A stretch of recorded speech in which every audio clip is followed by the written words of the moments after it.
What is going on, fam? What is going on? Hope everybody is doing well. Welcome. This is the inaugural, the first numero uno session of Money Madness. Super excited. Welcome, guys. This is a little bit different of a flow. So at the moment, I don't see who has joined, but my wife is, and she's watching, and so she'll be commenting and whatnot. I just wanted to at least have some kind of setup where we can have a cool dialogue, a cool conversation, and we can dive into some good stuff, man. So I hope everybody's staying safe. Everybody's doing good during this time, during the storm. You know, not storm, I said storm, but you know, the season. I really wish I could see y'all. Not thinking about it, the whole setup here. I want to see who's joining us. But anyway, show some hearts, show some love. Go ahead and share this out. I think that over these next few moments, as we're diving into this topic, things are going to become pretty fun, pretty nice. So we'll be taking questions. We're going to be going into some topics. There's so much that we can do. I'm like super excited about this because one of my passions, for those of you who know me, is really seeing people achieve their destiny. Like, there is nothing more exciting to me than to see people get clarity, right? That moment of, the light bulb came on, and get people to align and figure out, okay, this is what I need to do to go ahead and accelerate or throttle my destiny. I'm telling you, y'all, this is something that's so motivating. It's why I've literally have invested several $100,000s in myself, which again, that's a footnote. Always invest in yourself.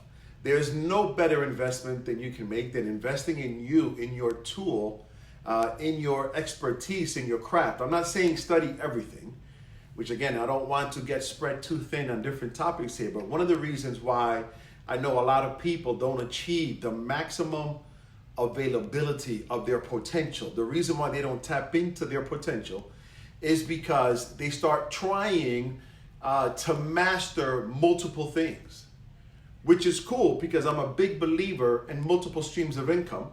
However, I also believe that your streams of income should all still flow back to what you're super passionate about and what you're an expert in or trying to become an expert at, right? So we tend to get so divided that we're not bringing forth killer value. Like, killer value. Again, man, please show some hearts. If something is thick, if there's a gem, if there's something that resonates with you, do me a favor and type that in, because it's going to help me when I look back over this to make sure that I'm calibrating and making sure I'm delivering value to you, to those of you who are watching. Because again, whether you're an accelerator, somebody who is a member of Acceleration Church, or you're a friend or family of ours, or you're just somebody who's perusing Facebook and says, you know what, let me check out what this guy's all about. Whatever the case might be, I want to make sure that we sharpen one another, because I believe that iron sharpens iron. And so I was talking about just really focusing on becoming a master, an expert in your specific area so that you can demand more dollars. Guys, this is massive. I can't tell you how much I've seen this happen in corporate America, in the business side of the world, where you have these generalists who are able to do so many different things, which is cool, and there's value in that. But again, the bigger value is going to come by somebody who is like killer in this one area. And then with the technology today and how much the internet is flourishing and how easy it is to get access to books. We have thousands and thousands of books here in our home, hundreds on my iPad. It's so easy to access information that you can become like overwhelmed by the number of books you're reading or have to read or on your book list to read and never get to them. That's why I'm saying, look, y'all, just focus on your expertise, that thing that you're trying to maximize, because that's going to help you draw more value and begin to increase, again, your own net worth. Your net worth is going to be, again, off the chain, so long as you're focusing on this thing. There's a Chinese proverb that talks about 30,000 hours before you become a master. 30,000 hours. So imagine if you were to break that down, that would take a couple decades to really account for when it comes to your expertise becoming a master in it. So take time, focus on it so that we can grind and really make this thing a success. So here's what you can expect. Again, I'm assuming some people have joined by now. Unfortunately, if you're just joining, I don't have access to see how many people are on right now, but definitely please share this, show hearts, show like. If this is something that is offering you value, let me know, because afterwards I want to look over this, and like any good steward would do, we're going to go ahead and assess and figure out where do we pivot and make the adjustments so that we can create more value for all of you who are watching. So once again, I appreciate you guys joining. My name is Dio Pouerie, and we're about to dive into some good nuggets up in here. Baby, tell me a few people who are saying hello. Any people out there? We have Pamela Nobles on. What's going on, cousin? Lakeisha Likely. Lakeisha, what is going on? Paulette Reynolds. Paulette, hello. Constance, hola, ¿cómo estás? Jarvis. Ah, mi amigo, Jarvis, what's up, brother? Cherie. Welcome, all of you, of course. I just wanted to get a feel. Again, I can't see you, but of course I know that you love me and I love you. So let's talk about some stuff. Some of the big questions that I'm getting right now, and by the way, please have your questions ready. I'm gonna share a little bit. There's so many different directions that we can take. But I want you to have your questions ready so that Takoa can read out to me the questions that you might have, and I can answer those questions. The way I'm looking at this, and again, this is us going from scratch, y'all. This is not something I've done before. This is more so me doing it for you, trying to make sure I can connect with you, even though you may not see me in person. At least we're doing this thing virtually. And there's so much that I want to unload and enjoy unloading when it comes to my experiences. I'm not saying this to impress you, but more so to impress upon you. I have a great experience in business, a great experience in ministry, and I got a phenomenal educational background. All that to say, I want to put everything together to give you value, all right? So with that said, again, we can expect a couple different things. I have an amazing network, an incredible network, y'all. I'm blessed to have this network of millionaires, billionaires, legitimately billionaires and millionaires who I'm going to be interviewing during our sessions. So there'll be times that I'm going to bring some of my colleagues and literally do an interview so that you can get access to this kind of information to which some of us might not have access to during our lifetime, right? A lot of these relationships and friendships have been formed over years. It was through some of my businesses that reached 7 figures in revenue. It's been through Kellogg, an amazing network of Ivy Leaguers and some of the smartest people on the planet. I want to bring all this kind of value to you so that you can help make better decisions on your life and your business. So I'm going to be doing interviews. We'll do some Q&A type stuff as well. Sometimes I'm going to pull out a whiteboard. So I've actually already ordered this. So you'll see a whiteboard behind me, and we're going to start marking up, and we're going to dive into diagrams. So it's going to be really, really dope. Really excited. So again, let me know feedback, by the way. Hearts.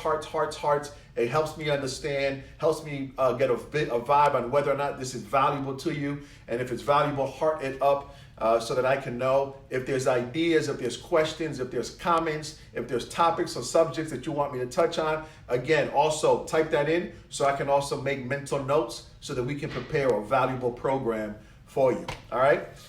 So yeah, we can talk about finances, we can talk about credit, we can talk about buying houses, so on and so forth. So let me start with that right now. All right, that was my intro. So there's obviously a ton of shaking that's taking place right now. With this virus that has hit us, we haven't seen something like this since probably, the Spanish flu. But even then, the Spanish flu didn't have the adverse impact on the economy as it has now. Why? Because now we have social media and we have technology. And that has caused an acceleration, a reverberation across the world to where things are happening quickly. We'll know what's going on in China within seconds. Whereas back in 1918, we did not know that. So this is a very unique time in how the economy is fluctuating. I'm a big student of the market. So about 2.5 years ago, I sat down with the ministry, with the church, and I literally brought out a chart during our Bible study. And I had this chart, and I was teaching them what takes place and how our economy typically fluctuates in about 8-year cycles. So about every year, you're going to see a cycle take place. And I was telling everybody then to be mindful that we can expect a pullback in the economy over the next 2 to 3 years. For those of you who were in that session, you would remember, I was saying with the next 2 or 3 years, by 2020-ish, 2021, we're going to see a pullback in the economy. And it's not that I'm a prophet, but I'm a strategist, right? Although, yes, I am a prophet from a ministry side of things. I have prophesied, but again, speaking from a business context, it wasn't a prophecy, it was more strategy. It was more economic insight to know and see that this doesn't make sense. That for the economy to be bullish as long as it was, there has to be a correction. Now, here's the value behind this, y'all. And I want you to hear me well. It is in these moments, it is in these kind of times that we have the opportunity to completely shift the entire wealth of the next several generations of our lives. It is in these moments. So while there's so much panic happening, and there's so many people who are concerned and wondering how and what am I going to do, it is in these kind of times that literally you start generating and creating something that begins to survive. If you could learn, watch this, if you could learn to think this way, if you can learn to build a brand and a strategy around that brand, that it grows and increases in a time where the economy or people are fret or scared, you are going to be massively successful. Because when the economy turns around and everything is up and up again, and you were able to prove yourself when things were just mediocre or down, obviously the law of numbers, you're going to have more customers. You're going to get more clients. You're going to get more credibility because you were able to survive through something like this, right? Amazon, eBay, the dot-com bust of 2001, right? That was also an extended economy. And so things had, right? The stocks were trading. Back then, if a stock had .com on it, if any company had .com at the end of it, if you would remember, some of you who might remember this, back in the day, people would create these companies, and at the end of the company, they would say .com. Not Inc., it would be .com. And the reason why they would do that is because people were eating it up like hotcakes. And so you come up with an idea for a technology and say, this is whatever .com, and then you try to take that company public, it's all artificially inflating and it's skyrocketing, right? That was the cutback or the recession or the correction that took place in 2001. Then we saw another correction take place around 2008. We saw that due to the recession in terms of the economy with the mortgage house. A lot of the mortgage crisis, right? The kind of products, the swaps that they were leveraging at the time. Again, we can get into that, but that's a bit technical. But the way they were doing that caused, again, that dip in the economy because they were hedging their bets against aggressive loans and that they knew would not survive. So that had to get corrected. And now here we are again, an extended economy, artificially inflated.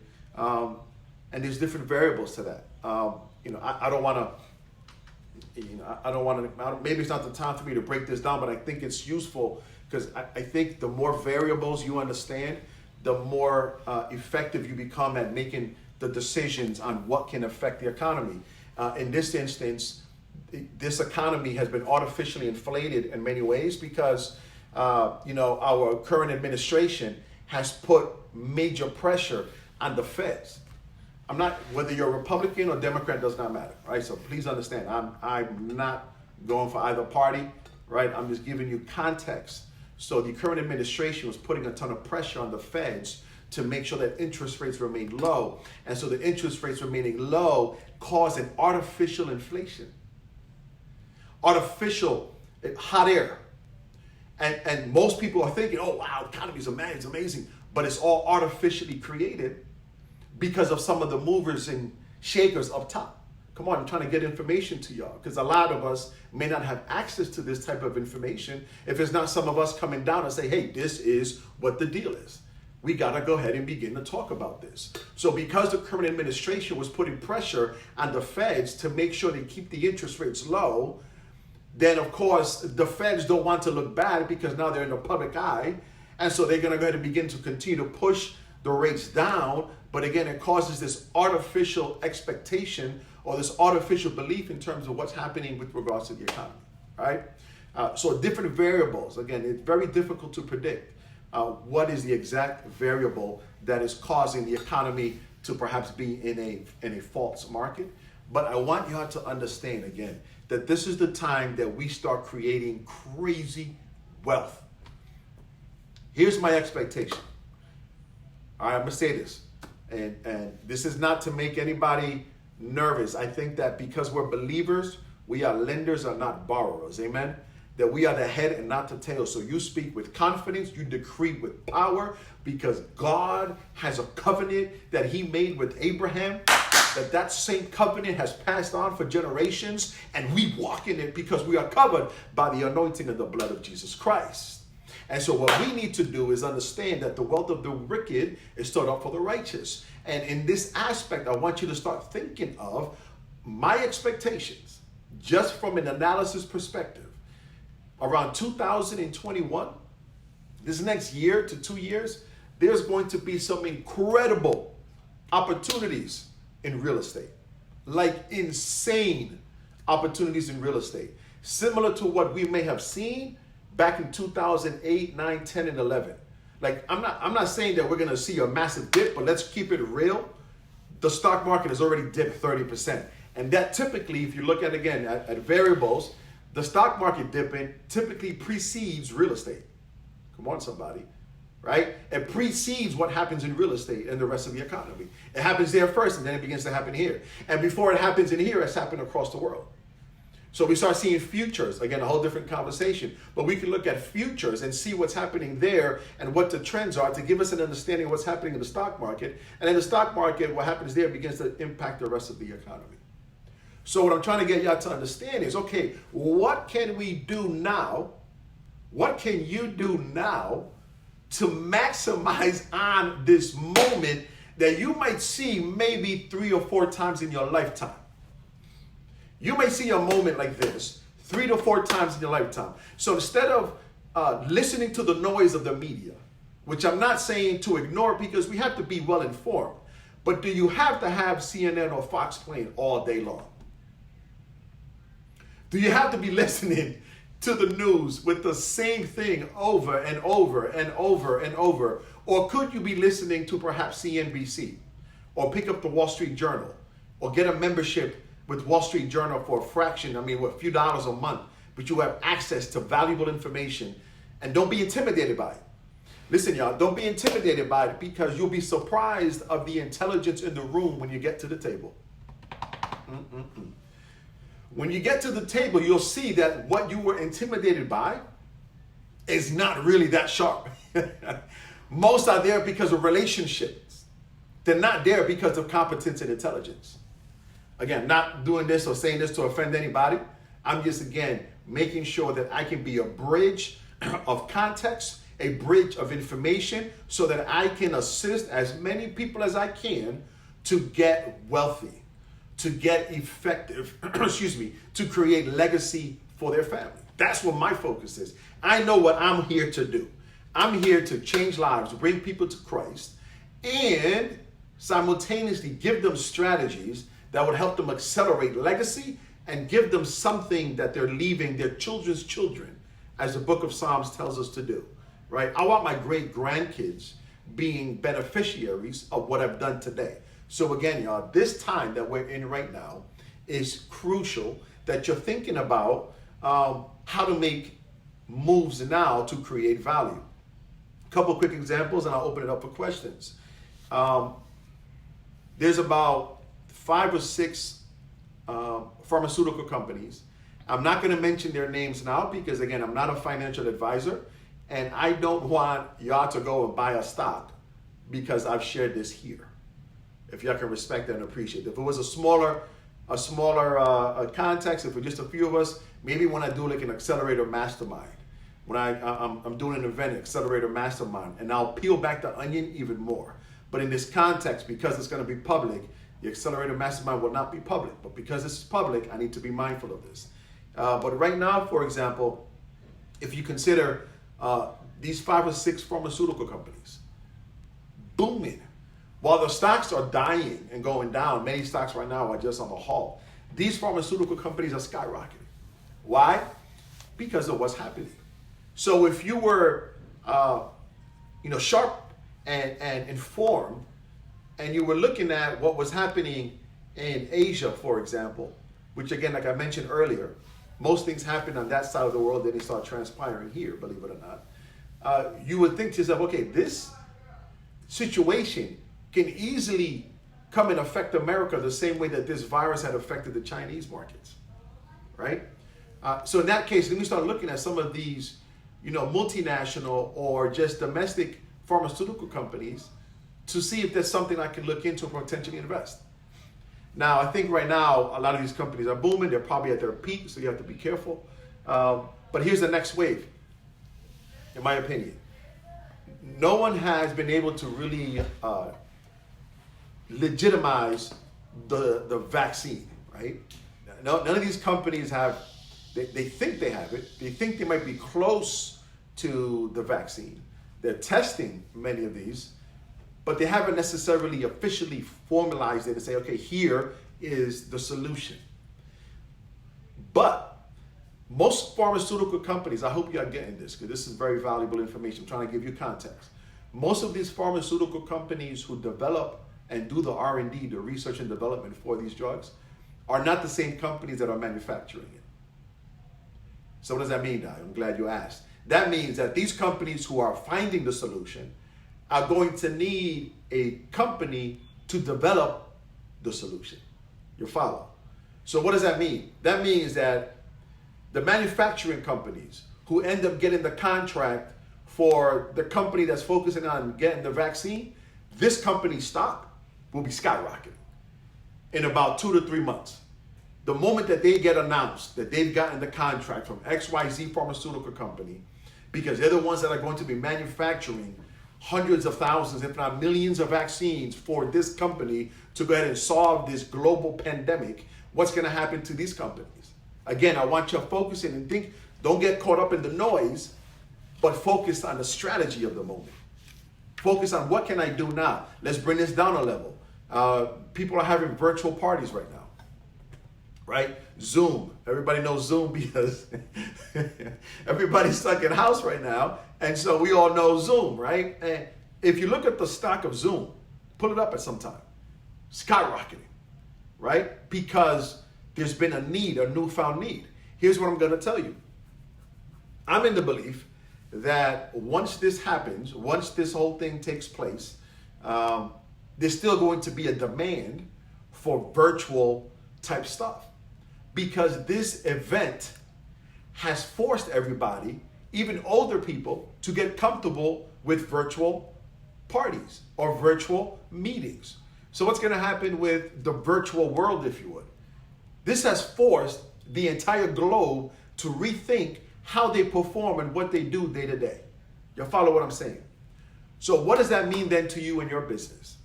Do you have a YouTube channel? Come on, heart that up. Do you have a quality YouTube channel? Do you have a quality Facebook that you're providing excellent content? Are you looking at figuring out how can I produce webinars? A webinar, for those of you who might not know, a webinar is a closed group meeting that you're now educating and teaching people about the services or product that you have. You start doing webinars, and again, there's a ridiculous amount of marketing strategies that we can introduce on how to optimize and maximize your business. This is just scratching the surface today. This is an introductory type level, giving you access to myself, to my network, figuring out, okay, how do we pivot? How do we move from here? You're going to be hearing from different voices and different minds, and we're going to make this thing extremely valuable. I'm committed to this. But all this would be meaningless if you're not committed to it. If you're listening to this kind of information and you're sitting back and not doing anything with it, then we might as well not have had the conversation. Don't be an information addict, be an application addict. Or don't be an information junkie, be an application addict. Don't just try to gobble up information from everywhere, but take one or two gems and hold on to that bad boy and let no one shake you off of it, because you are now obsessing over the expertise in your specific area. I think I've talked for at least 10, maybe 15 minutes. So I want to make sure I can open it up, babe. If there's any questions coming in, hearts, please. That helps me understand that this stuff is valuable so I can continue to build and pivot this, all right? So you have several questions. The first is, what can you do now to maximize on this moment? Excellent question. Again, I would be thinking from a virtual aspect, I would be thinking, how can I leverage technology to maximize my services? It doesn't matter if you're in a hairstyle business or you're in a marketing business. Technology is accelerating how you interact with customers. Nowadays, there's this thing called competitive advantage. How much your offering is better than your competitor. Because, and this is a very important aspect, by the way, competitive advantage is something you need to obsess over as an entrepreneur or as an executive, because you always want to maintain an edge over your competition. I would be thinking, if I were you, how do I maximize, watch this, the customer experience? Matter of fact, I want you to type that down. The customer experience, the customer experience. If I can get you to learn to listen and learn and understand and be obsessing over the entire consumer journey, like what is your customer doing 30 minutes before they make a decision to hire your services? How are they, what are they doing? How are they making the decision? I don't care if it's getting a haircut or if it's hiring you for consultation, if it's buying a car, if it's applying for some services, if it's getting into a subscription, doesn't matter. What are they doing? What is your consumer or potential prospect doing 30 minutes prior to making your decision or that decision to engage with your service and product? I'll be thinking about, what are they hiring? What are they hiring in that process? What other tools they might be using to get informed before they make that decision? That is part of the consumer experience or the consumer journey. And then what you do is now you insert yourself and your communication strategy at that point. So if I know that this website is a very popular website for people to go to learn more about XYZ services or product, I'm going to figure out, how do I get myself in front of them at that time? And if that's too expensive, then I'm going to try to figure out how and when can I get inserted before that, or maybe immediately after that. But you have to figure out a creative way of getting yourself inserted in the consumer journey so that you can make an impact. The consumer journey, high level, this would be an entire session by itself. But when I say consumer journey, 99% of your customers are going to go through a phase. They're going to go through an awareness phase. An awareness is they just realized or noticed or first heard about, the product or service that you're referring to. Awareness, that's awareness. Doesn't have to be your product, but they can become aware of a need. Oh man, you know what? I'm getting older now. I need clippers to shave. There's an awareness that's happening in the mind of that person who's shaving. It's like, it's important that I have X kind of clippers because I'm realizing that I'm having to shave every 2 days and it's inconvenient for me. So that is an awareness aspect. So there's the awareness. Once someone becomes aware, then they jump into a consideration or a research stage. Now they're researching about what they just became aware of. That's part of the journey. This is valuable. Companies hire consultants like myself and pay us hundreds of dollars an hour, thousands of dollars per day to go ahead and deep dive into the consumer journey and how to maximize and peel back the onion at every stage. So again, there's that awareness piece. There's that research or consideration. Then there's the evaluation, which are now diving deeper into how is this going to affect my business according to my value chain, meaning how I deliver services to the client, how I deliver. Can this product really give me the results I'm looking for? This is like the demo stage, right? It's the evaluation. After the evaluation stage, then you have the transaction stage. At this point, they're like, you know what? I like it. I've done my research. I've become aware. I've evaluated it. This helps me become better than my customers or my competitors. So let me go ahead and pay this person for their services. And then the last stage is the bond. This is where you do loyalty programs. If you're shopping at Macy's or what have you, you'll have loyalty cards, right? They want you to keep coming back, right? That is all strategy. That's called your loyalty or your bond stage, your loyalty programs and all. So again, you see this almost curve. If you can see my hand, right? The curve is like, I'm awareness. Now I'm considering, I'm researching. Ooh, I'm evaluating. Oh, here goes a transaction. And then now where's that bond? And we know that the bond is a little bit less than the transaction because you're not going to have 100% of your customers come back and buy your product. But you still want to have your bond relatively high. I hope that answers your question. Super long answer for one question, but you can see how passionate I am about making sure you guys get the information you need. Babe? You have a few more questions. The next question you have is from Constance Hapley. What's up, Constance? Sorry, I'm coughing, but go ahead. She wants to know in this market, should you start buying stock now and which stocks to buy? I'm sorry, where is the best place to buy stock? So in this current climate, should you begin buying stock now and where is the best place to buy stock? Excellent question. I love the way you're thinking. Here's what I would say. I'm not a financial advisor, so I cannot give you information to which you're going to make a buying or selling decision. That's my disclaimer. So don't take any of what I'm going to say, as a buy or sell recommendation. However, for education purposes, to give you access to how my mind works and the colleagues whom I associate with, again, who are all millionaires and decamillionaires and are maximizing, I can tell you this. We really don't know where the market is going to end up. We do know that the market is significantly less than what it was 3 or 4 weeks ago. So we know that, and I hope this is not getting too deep into this, but again, I like to be very elaborate. We know that there's many people out there who were willing to buy Apple stock and Nike stock and all these other stocks at this price. They were all willing to buy it up here. And right now that stock is trading down here.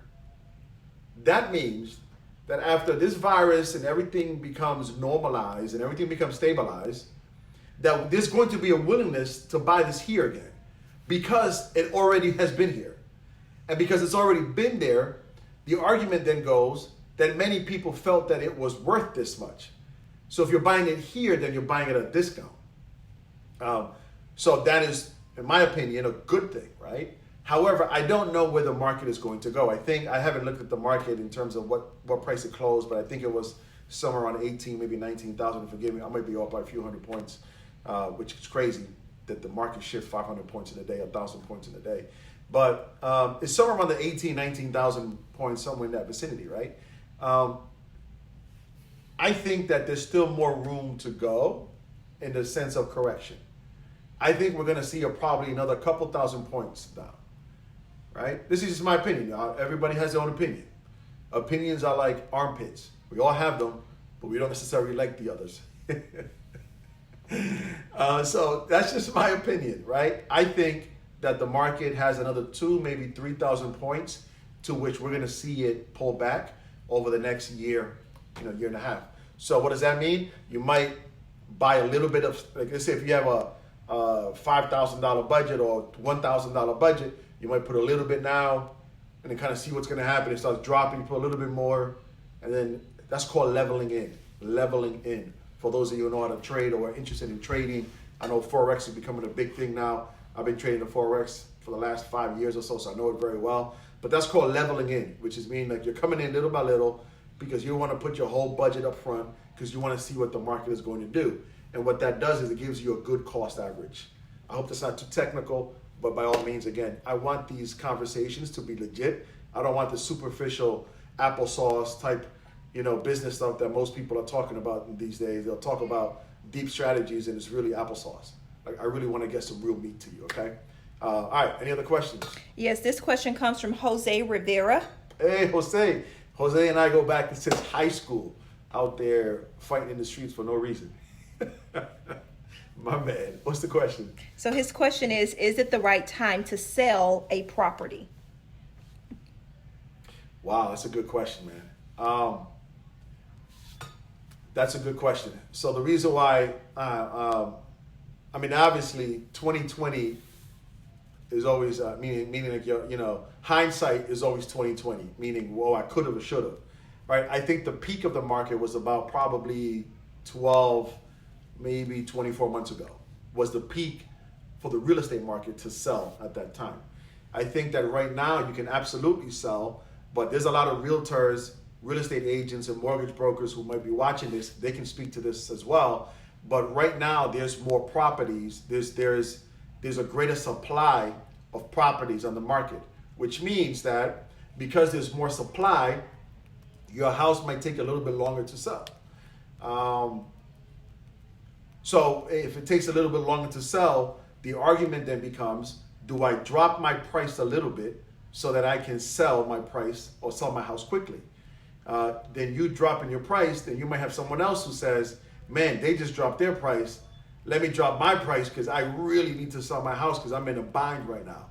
And so they drop the price.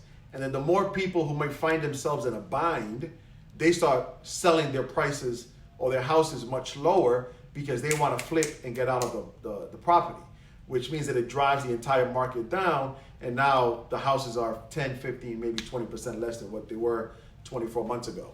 So, as far as the right timing, what I would do is I would get with a professional realtor and ask for data, right? Don't just take their opinion, but let them speak to you according to real data.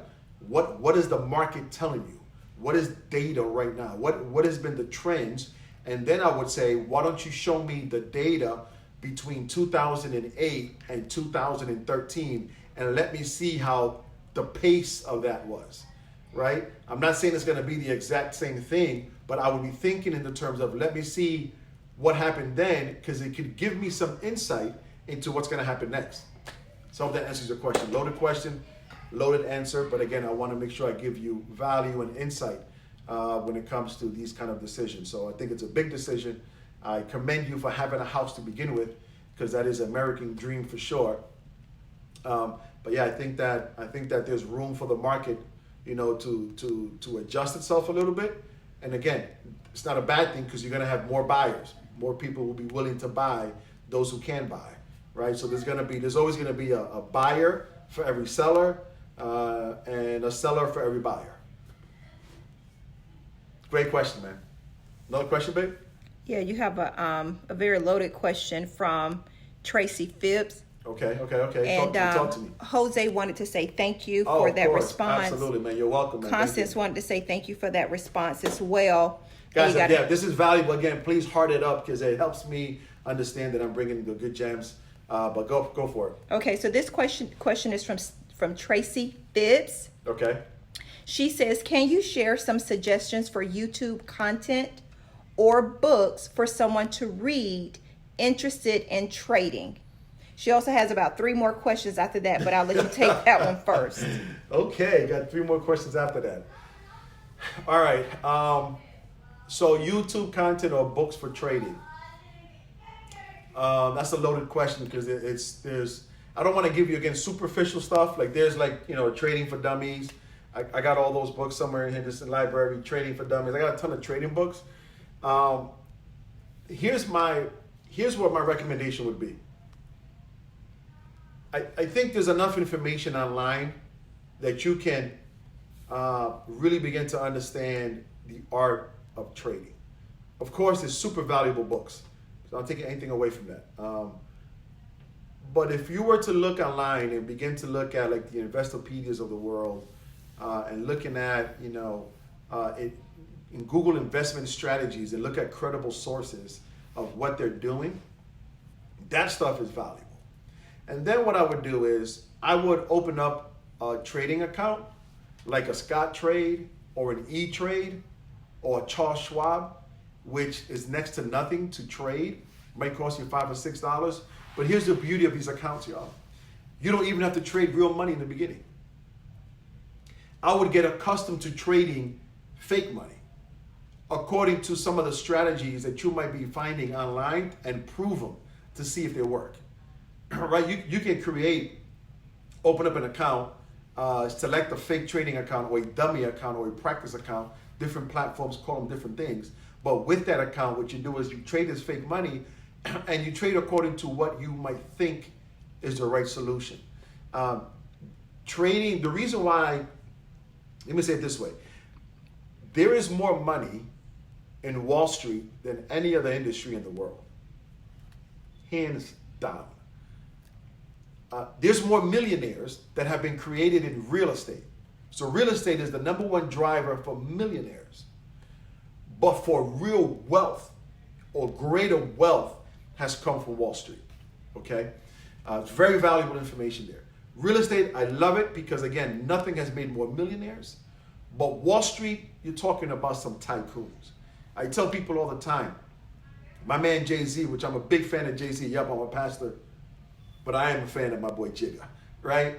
And Jay-Z, his net worth is, about $1 billion between him and his wife, which is huge, a massive undertaking for our people. So a huge celebration. It gets me excited to know that he has done and led and pioneered the way and become this billionaire, right? But here's the thing, y'all. There's a gentleman by the name of Paul Cohen, and he is a mutual funds manager. His salary, on average per year, not his net worth. Jay-Z's net worth is $1 billion.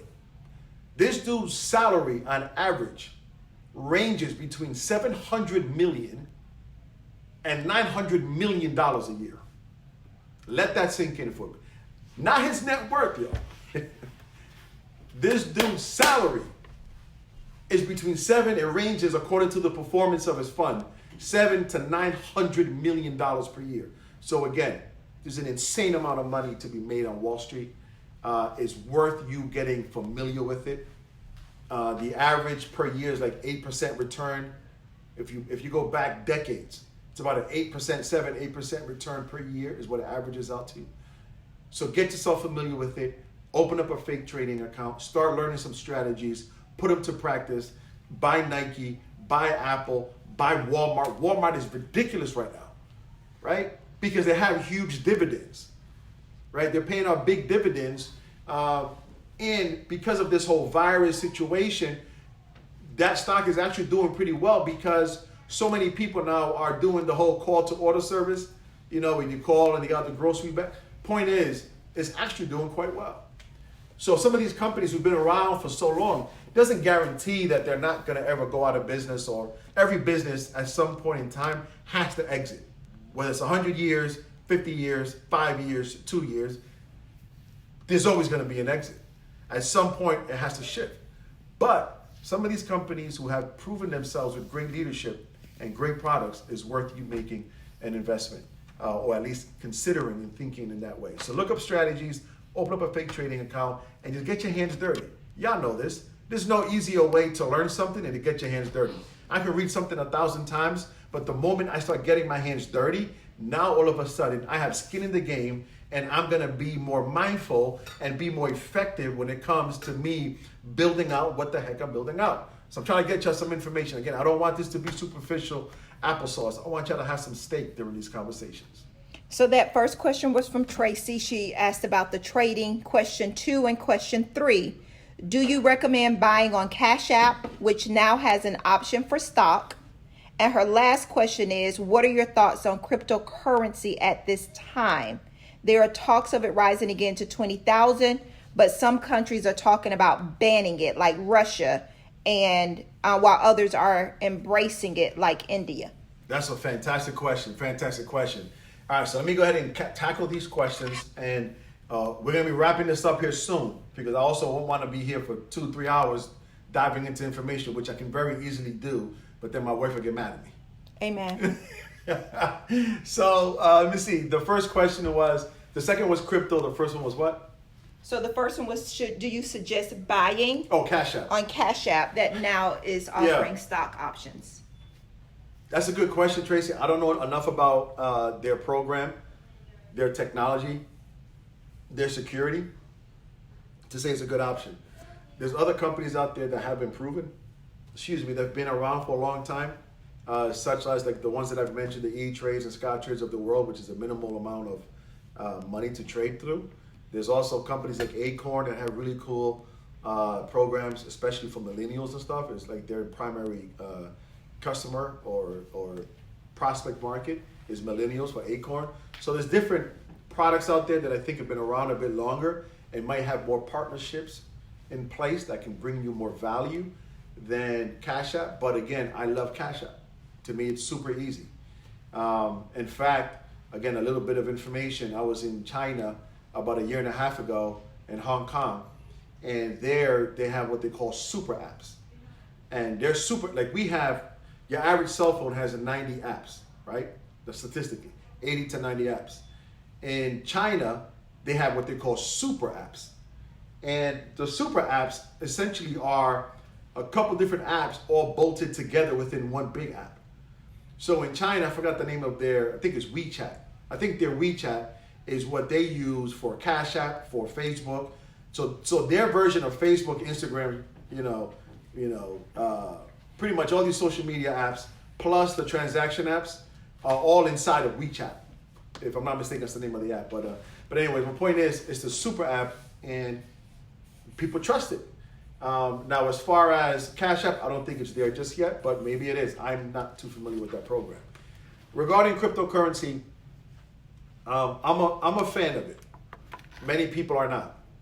I'll tell you again, because I think transparency is always good. I have over $120,000 invested in crypto, right? I invested that much money in crypto. So I have over 120 grand just sitting in crypto right now. And I'm a believer in it. I believe that it's going to perform well. I think that right now it is not. I think that right now it's gotten beat up. I think that for many reasons, I think that, this is my opinion, that a lot of institutions, I'm gonna get real technical here for a few seconds, I hope this is valuable, but my opinion is that a lot of institutions have placed pressure on cryptocurrency because it essentially replaces the need for these mega banks to exist, right? Again, this is real talk, okay? About a couple years ago, I sent about 100 grand to Europe. And in sending 100 grand to Europe, they want to charge me 4% of that. So $4,000 for a transaction. That in crypto would cost me $40, $50. So 4 grand versus 40 or 50 bucks. Again, just to think about, right? Why are you going to charge me $4,000 to put money from one account to the other?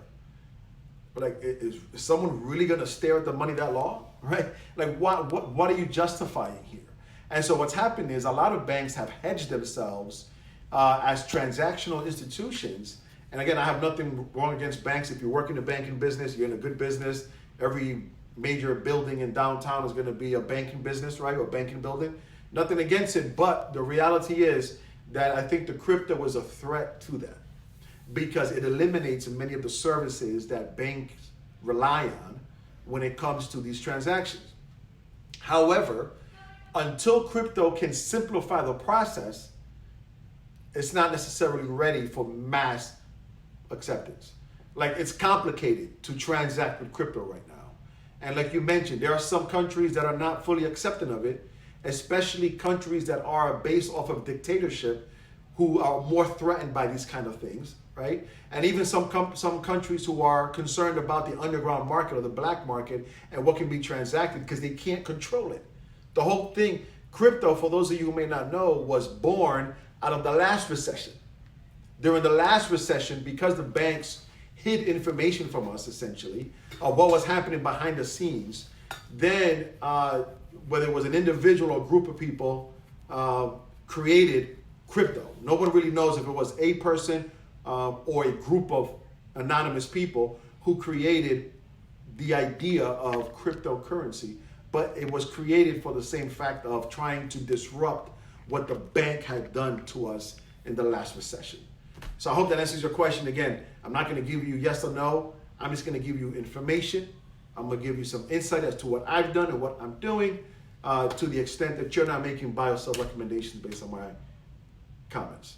So again, heart it up if you're enjoying this. I'm going to take one more question, and then we're going to button this bad boy up. I hope you enjoyed it. Please comment, please like, please share if this information is valuable so that I can keep doing this for you guys. So you're getting a lot of hearts. Tracy said thank you. Your mom is on. Hey, la bendición, mami. Te amo, te adoro. Tú eres mi sueño, tú eres, usted es mi ambición, usted es de todo, mi corazón entero. Te quiero mucho. And your Uncle Doggy is on. Hey, Tío Doggy, what up, bro? What's going on, Tío? I miss you, man. I hope to see you guys soon. We need to get to Providence. Once this whole thing settles a bit, we need to get out there. We got to celebrate a baby who's on the way with Derek. So definitely miss you guys, man. Okay, so you have two questions, but I'll just ask the one.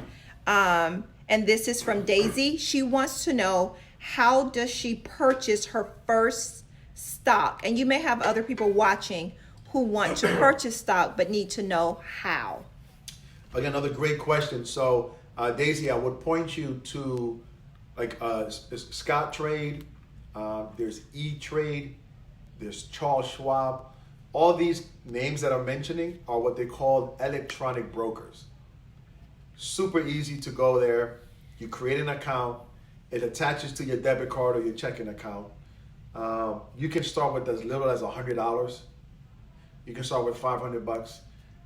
And then that's where you start. That's why I suggested where you can create a dummy account or a fake account and start getting an idea.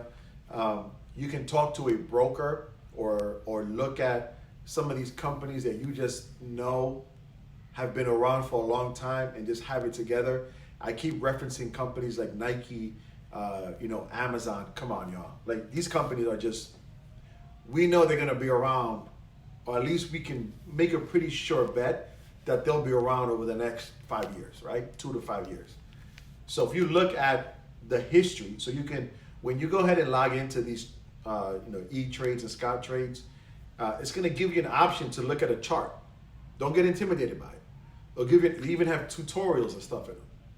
You look at the chart, and you can pull up Nike, you type in Nike, it'll pull up a chart, and it's gonna show at what price Nike has traded over the last, whatever time frame you put in. You can look at the last month, you can look at the last 10 years, you can look at the last 40 years or whatever, and you'll see historically how much it's traded.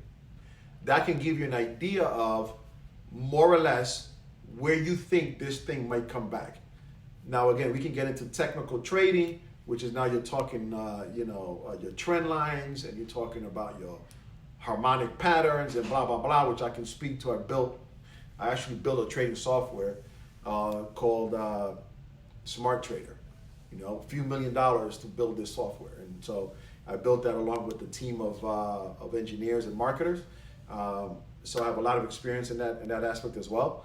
But yeah, you can look at these charts and they'll tell you more or less exactly where the company was trading at such point in time. And then you can look at the stock today. For example, Nike was trading at, let's say Nike hit, for conversation's sake, it hit $100 10 different times in the last 2 years, right? And then it's currently trading at $50.